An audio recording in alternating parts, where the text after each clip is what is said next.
गुरुत्वीय आकर्षण बल है, इसका मान जो होता है F proportional to m1 m2 upon r square होता है। ठीक, अगर इसको हम सिंप्लीफाइड करें तो क्या होता है G m1 m2 upon r square. Clear हुआ। एक और हमने देखा था कूलाम का विक्रम बल का नियम, दो विद्युत आवेशों के मध्य लगने वाला आकर्षण बल या प्रतिकर्षण बल उन आवेशों के गुणनफल के समानुपाती एवं उनके बीच की दूरी के वर्ग के व्युत्क्रमानुपाती होता है। ठीक, अब हम यहाँ पे बात कर रहे हैं कि ये Q1 Q2 upon are square, यहां पर भी क्या आया 1 अपॉन आर स्क्वायर। ये प्रोपोर्शनल इनवर्सली प्रोपोर्शनल है किसके 1 अपॉन आर स्क्वायर की। अगर हम बात करें कि दूरी के साथ डिस्टेंस के साथ जो है वो अट्रैक्शन फोर्स का वैल्यू जो होना चाहिए कम होना चाहिए, तो यहां तक हमारा स्वाभाविक है मानना। अगर डिस्टेंस को आप दूर करोगे तो डिस्टेंस के साथ साथ क्या होने वाला है, इसकी वैल्यू कम होने वाली अट्रैक्शन फोर्स की, इसमें कोई भी दिक्कत नहीं है, ये 200% नहीं है। ठीक है, बट हम बात कर रहे हैं कि यहाँ पर एक स्क्वायर लगा हुआ है, ये स्क्वायर लगा हुआ है। जब हम बात करें कि दूरी बढ़ रही है तो अट्रैक्शन फोर्स का वैल्यू क्या होना चाहिए, कम। अट्रैक्शन फोर्स का वैल्यू क्या होना चाहिए, कम। अब अट्रैक्शन फोर्स का वैल्यू कम होना चाहिए, बट यहाँ पर स्क्वायर की क्या वैल्यू है कि स्क्वायर होने से ही अट्रैक्शन फोर्स की वैल्यू कम होगी। ठीक, किसकी बात कर रहे हैं, एरिया की। तो इस प्रैक्टिकल को समझने के लिए हम सबसे पहले लेते हैं दो चुंबक। ठीक है, एक ये चुंबक ले लिया हमने और एक ये वाला चुंबक ले लिए।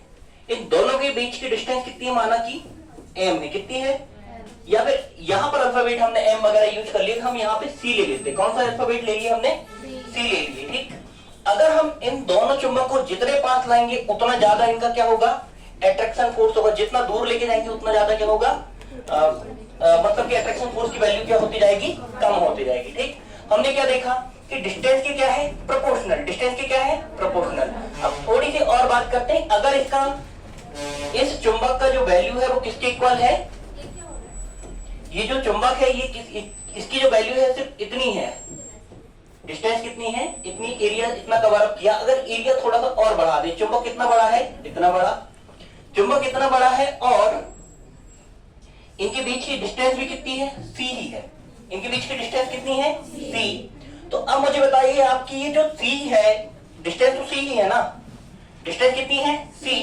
अट्रैक्शन फोर्स क्या होने वाला है, पहले के कंपैरिजन में आप क्या होने वाला है, ज्यादा।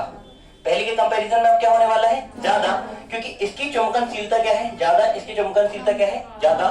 ठीक, मतलब इनकी चुंबकीय प्राबल्य जो है वो, इनकी क्षमता जो है वो क्या है, ज्यादा, दोनों की। क्यों, क्योंकि एरिया क्या हो गया, बढ़ गया, एरिया बढ़ गया। तो यहाँ पे हम देखते हैं कि अगर हम इसको क्या करें, एरिया के कंपैरिजन में देखें, एरिया के कंपैरिजन में देखें तो क्या होता है, अट्रैक्शन फोर्स जो होता है वो एरिया के डिस्प्रोपोर्शनल होता है। किसके डिस्प्रोपोर्शनल होता है, एरिया के। ये एक सिंपल प्रॉपर्टी थी किसके, किससे समझने की, मैग्नेट से। ठीक, हम दूसरे तरीके से समझेंगे, हम केपलर पे भी जाएंगे, केपलर से भी समझेंगे। पहला तरीका सिंप्लीफाइड किया हमने सिंपल वे में, किससे, सिंपल दो मैग्नेट थे। ठीक, छोटे मैग्नेट से हमने देखा कि डिस्टेंस क्या थी, कांस्टेंट, डिस्टेंस कांस्टेंट थी, तो क्या हुआ है, अट्रैक्शन फोर्स का वैल्यू क्या है, डिस्टेंस के प्रोपोर्शनल रहा। ठीक, जैसे हमने उसके किसको बढ़ा दिए, एरिया को बढ़ा दिए, वॉल्यूम को बढ़ा दिए, किसके, जो हमने चुंबक लिए थे, चुंबक का क्या बढ़ा दिया हमने, एरिया बढ़ा दिए, चुंबक का एरिया बढ़ा दिए, डिस्टेंस को कांस्टेंट रखे। ठीक, तो क्या हो गया, जो यहाँ पर अट्रैक्शन फोर्स है उसकी वैल्यू क्या हो गई, कम और ज्यादा होते गई। ठीक, हम बात कर रहे हैं यहाँ पर, तो ये यहाँ से आप प्रॉपर्टी निकाल सकते हैं कि जो अट्रैक्शन फोर्स है, अट्रैक्शन फोर्स है वो क्या होता है, एरिया के क्या होता है, डिस्प्रोपोर्शनल होता है या इनवर्सली प्रोपोर्शनल होता है। क्लियर हुआ। अब एरिया जो होता है वो क्या होता है, एरिया अगर हम बात करें, अगर हमने क्या माना है, सर्कल माना, क्या माना है, सर्कल, तो सर्कल का एरिया क्या होता है, 4 pi r square, 4 pi r square, 4 pi वहां पे क्या है, कांस्टेंट, तो यहाँ क्या हो जाएगा, आर का स्क्वायर। क्लियर हुआ। अगर ये समझ में नहीं आया या इसमें कोई डाउट है कि एरिया की कैसे डिस्प्रोपोर्शनल हो गया, तो हम दूसरे वे में आते हैं। ठीक, हमारा दूसरा समझने का तरीका देखते हैं यहाँ पर। तो हम आते हैं सबसे पहले केपलर कांस्टेंट में। किस में आ रहे हैं, केपलर कांस्टेंट में या केपलर नियतांक में। क्लियर। तो हम बात करते हैं, केपलर ने 3 नियम दिए थे अपने ग्रहों की गति संबंधी। कितने नियम दिए थे, 3। तो सबसे पहले उसने बताया था कि दीर्घवृत्ताकार कक्षा में ग्रह क्या करते हैं, गति करते हैं, और इसके एक फोकस पर कौन होता है, सूर्य। एक फोकस पर कौन होता है? सूर्य। ये सूर्य हो गया। सूर्य के आसपास जो है सभी ग्रह क्या करते हैं? गति करते हैं। सूर्य के चारों ओर सभी ग्रह क्या करते हैं? गति। ठीक, तो पहला नियम है कि दीर्घवृत्ताकार कक्षा में सभी ग्रह क्या करते हैं? गति करते हैं। ठीक, जिसके एक फोकस पर कौन होता है? सूर्य होता है। ये केपलर का फर्स्ट रूल हो गया। ठीक, अब हम सेकंड की बात करते हैं कि समान समय अंतराल में क्या होता है? समान समय अंतराल में समान दूरी वो क्या करते हैं? कवर करते हैं। समान समय अंतराल में समान क्षेत्रफल को क्या करते हैं? कवर अप करते हैं। जैसे कि यहाँ पर 5 घंटे में इतने क्षेत्रफल को कवर किया, तो इधर भी 5 घंटे में उतने ही क्षेत्रफल को क्या करेंगे? वो कवर करेंगे। ये क्या हो गया? दूसरा रूल हो गया। क्लियर हुआ? तीसरे की बात करते हैं, जो परिक्रमण करने वाले ग्रह है, जो परिक्रमण करने वाले ग्रह हैं, उनके आवर्तकाल का वर्ग, उनके आवर्तकाल का वर्ग, इनके आवर्तकाल का वर्ग इनकी त्रिज्या के घन के क्या होता है? समानुपाती। इनकी जो दूरी है, दूरी के घन के क्या होता है? समानुपाती। तो टी का स्क्वायर प्रोपोर्शनल टू क्या हो जाएगा? आर की पावर 3। टी का स्क्वायर प्रोपोर्शनल टू क्या हो जाएगा? आर की पावर 3। या फिर हम बोल सकते हैं आर की पावर 3 प्रोपोर्शनल टू हो जाएगा टी की पावर 2। आर की पावर 3 प्रोपोर्शनल टू हो जाएगा टी की पावर 2।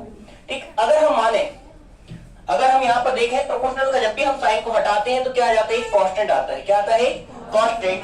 अगर हम यहाँ पर कांस्टेंट क्या दे दें, जैसे कि हमने यहाँ पे हटाया अल्फाबेट, यहाँ कुछ और नहीं दिख रहा है, हम एन ले लेते हैं। ठीक, एक कांस्टेंट ले लिया हमने, एन ले लिया। केपलर का क्या ले लिए? केसी ले ली। क्या ले लिए? केसी ले ली केपलर के लिए। क्लियर हुआ? केपलर कांस्टेंट क्या हो गया? माना कि केसी। केसी इंटू टी की पावर कितनी हो जाएगी? 2। अब हम वैल्यू निकाल रहे हैं किसकी? केसी की। किसकी वैल्यू निकाल रहे हैं? केसी की। तो केसी की वैल्यू क्या हो जाएगी? आर की पावर 3 अपॉन टी की पावर 2। कितना आ गया वैल्यू हमारे पास? आर की पावर 3 अपॉन टी की पावर 2। ये चीजें क्लियर हुई? आगे बढ़ते हैं। तो अगला वैज्ञानिक आया हमारा कौन? न्यूटन। न्यूटन ने जो माना कि पृथ्वी के लिए उन्होंने क्या मान लिया? एक सर्कल मान लिया। क्या मान लिया? सर्कल। अब आपको पता है सर्कल के आसपास आपको क्या करना है? सर्कल के आसपास आपको मोशन करवाना है। तो मोशन के लिए क्या लगता है? सेंट्रीपिटल फोर्स की जरूरत पड़ती है। किसकी जरूरत पड़ती है? सेंट्रीपिटल फोर्स की या अभिकेंद्री बल की। क्योंकि सर्कुलर मोशन के लिए क्या होता है? बिना सेंट्रीपिटल फोर्स के आप सर्कुलर मोशन नहीं करवा सकते। ठीक, तो सर्कुलर मोशन करवाने के लिए एक और बात, इन्हें दीर्घवृत्ताकार कक्षा ना मान के क्या कर लिया? पृथ्वी को गोल मान लिया। क्या मान लिया? गोलाकार। अब गोलाकार जैसे माना तो यहाँ पर ये देखना है कि केंद्र या सेंटर से इस पर क्या करेगा? फोर्स वर्क करेगा। ठीक, जिस फोर्स को हम क्या बोलेंगे? Centripetal force. क्या बोलेंगे? Centripetal force. सेंट्रीपिटल फोर्स की बात करते हैं तो सेंट्रीपिटल फोर्स इक्वल क्या होता है? M V square upon R. M V square upon R. ये चीजें क्लियर हुई? आप जानते हैं सर्कुलर मोशन में सेंट्रीपिटल फोर्स इक्वल क्या होता है? M V square upon R. ठीक, अब हम बात करते हैं स्पीड इक्वल होता है distance upon time. Speed equal क्या होता है? Distance upon time. क्लियर हुआ? माना हमारी स्पीड क्या है यहाँ पर? Velocity v। Velocity v। Distance कितनी कवर अप करेगा? अगर एक सर्कल पे कोई वैल्यू जो है एक पूरा चक्कर लगा के आता है तो कितनी लेंथ को कवर करता है? 2 पाई आर। कितनी? 2 पाई आर। तो ये हो गया 2 पाई आर। 2 पाई आर अपॉन अब हम बात करते हैं टाइम की। टाइम की बात करें तो टाइम का वैल्यू क्या होता है? आवर्तकाल का t। टाइम की वैल्यू कितनी हो जाएगी? आवर्तकाल का t।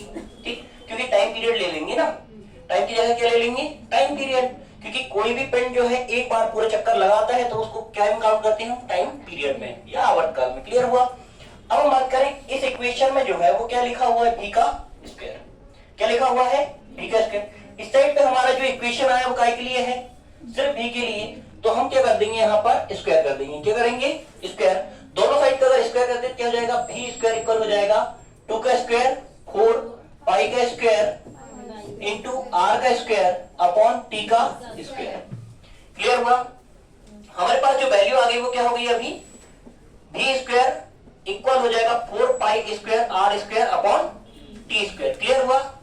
अब हम देखते हैं कि यहां पर हम आते हैं वापस से अपनी पिछली प्रॉपर्टी पे कि जो ग्रेविटी अपना केपलर कांस्टेंट था, केपलर कांस्टेंट की वैल्यू क्या है? r की पावर 3 अपॉन t की पावर 2। और यहां पर जो वैल्यू आई है वो क्या है? r की पावर 2 अपॉन t की पावर कितनी है? 3।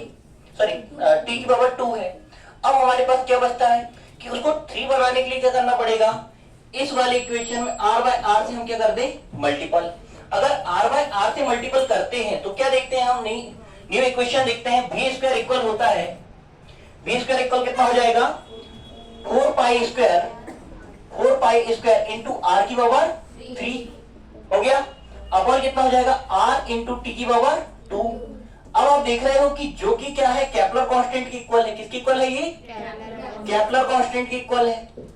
केपलर कांस्टेंट की वैल्यू अगर हम यहाँ पे पुट करें तो क्या हो जाएगा v स्क्वायर इक्वल हो जाएगा 4 pi square upon r into के सी इंटू कितना हो जाएगा के सी।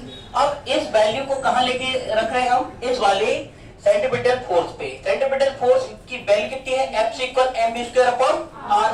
वैल्यू पुट किया हमने तो क्या देखा F से इक्वल हो जाएगा m into v square. v square की वैल्यू कितनी हो जाएगी 4 पाई स्क्वायर इंटू के सी अपॉन r इंटू r। हो गया क्लियर हुआ। अब आपको पता है कि जब भी कांस्टेंट आते हैं तो आपको बहुत अच्छे से ये बात पता है कि कांस्टेंट को अगर हम क्या लिख सकते हैं प्रोपोर्शनल की प्रॉपर्टी में लिखना चाहें तो कांस्टेंट को क्या कर देंगे हटा देंगे। आपको पता है किसी भी ग्रह का जो मास है या किसी भी वस्तु का या पिंड का जो मास है द्रव्यमान है वो कभी बदलता है क्या, कभी भी नहीं बदलता जब तक कि उस पर कोई विस्फोट वगैरह ना हो। ठीक, तो अभी यहाँ पर क्या हो जाएगा m मास हो जाएगा कांस्टेंट, 4 तो कांस्टेंट है ही, पाई भी कांस्टेंट है, केसी तो एक कांस्टेंट है, कैपिटल कांस्टेंट है केसी। ठीक, तो इस पूरे की वैल्यू कितनी हो जाएगी कांस्टेंट पे तो ये हट जाएगा अपॉन कितना हो जाएगा r इंटू आर। यहां से प्रूफ होता है कि F प्रोपोर्शनल टू क्या हो जाएगा 1 अपॉन आर स्क्वायर। आया आपको समझ में? ठीक, डाउट क्लियर हुआ कि हर बार आप देखते हैं F प्रोपोर्शनल कितना होता है 1 अपॉन आर स्क्वायर, जबकि आपको पता है कि दूरी बढ़ाने पर क्या हो जाएगा अट्रैक्शन फोर्स का वैल्यू कम होगा, ये आप जानते हैं। बट यहाँ पर स्क्वायर हो रहा था, स्क्वायर की वजह आपने ये समझा केपलर से, तो हो सकता है आपको समझ में आया होगा। और ये वाला प्रैक्टिकल जब हम देखते हैं तो इस वाले प्रैक्टिकल में भी आपको क्लियर होता है कि जब भी आप एरिया को बढ़ाओगे क्या होता है अट्रैक्शन फोर्स की वैल्यू में चेंज आता है। ठीक, थैंक यू।